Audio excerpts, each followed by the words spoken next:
যে বাংলাদেশ ইসলামী ছাত্র শিবির সহ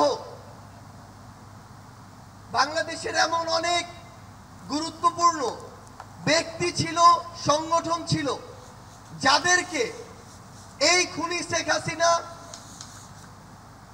বাংলাদেশে, এই স্বাধীন দেশে বেঁচে থাকাটা তাদের জন্য দুঃসাধ্য করে রেখেছিল।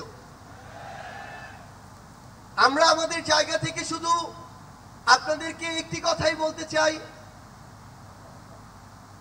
খুনি শেখ হাসিনা যেভাবে আপনাদেরকে সহ অনেককেই রিপ্রেজেন্ট করার চেষ্টা করেছিল, বাংলাদেশের বর্তমান প্রজন্ম সেটিকে কিন্তু বিশ্বাস করে না। বর্তমান প্রজন্ম ততটুকু বিবেকবোধ সম্পন্ন বলেই এই ফ্যাসিস্ট খুনিকে এই দেশ থেকে বিতাড়িত করেছে এবং তার দেয়া প্রেসক্রিপশন আগামীর প্রজন্ম হজম করে না বলেই তাকে এই দেশ ছাড়া করা হয়েছে। আমরা বিশ্বাস করি আপনারা আপনাদের কাজের মধ্য দিয়ে পুরো বাংলাদেশের মানুষের কাছে আপনাদের গ্রহণযোগ্যতা সর্বোচ্চ পর্যায়ে নিয়ে যাবেন এবং আমাদের সবকিছুর আগে, ব্যক্তির আগে, গোষ্ঠীর আগে, দলের আগে পুরো দেশের মানুষ এবং দেশের এই প্রায়োরিটি যেন আমাদের মাঝে থাকে।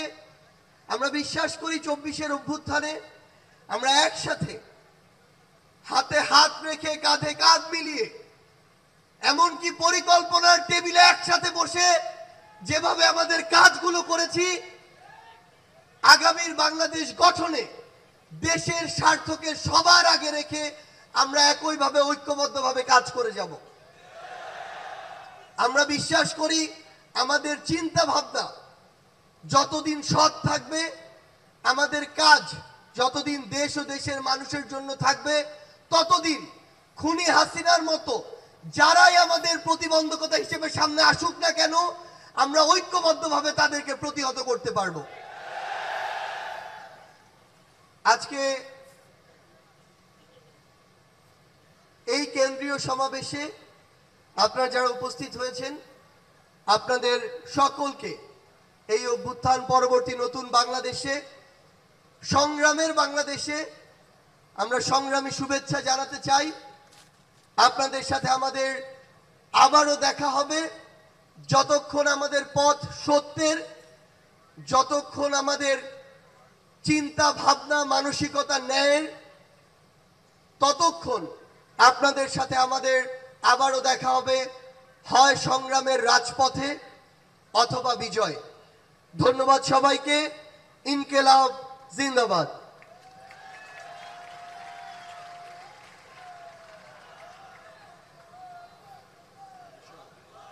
আমরা ধন্যবাদ জানাচ্ছি জনাব সার্জিস আলমকে, এই ফ্যাসিবাদ বিরোধী আন্দোলনে যিনি আমাদের সহযোদ্ধা, আমাদের সাথী হিসেবে কাজ করেছেন। আমরা একটা বিষয় আপনাদেরকে স্পষ্ট করে জানাতে চাই, ফ্যাসিবাদের প্রশ্নে আমাদের মধ্যে যতই মতের ভিন্নতা থাকুক, আমাদের আদর্শে ভিন্নতা থাকুক, কিন্তু ফ্যাসিবাদের প্রশ্নে আমরা ঐক্যবদ্ধভাবে, এক অভিন্নভাবে কাজ করে যাব ইনশাআল্লাহ। সম্মানিত উপস্থিতি, এ পর্যায়ে শিবির সঙ্গীত নিয়ে আসবেন জাতীয় শিল্পীবৃন্দ।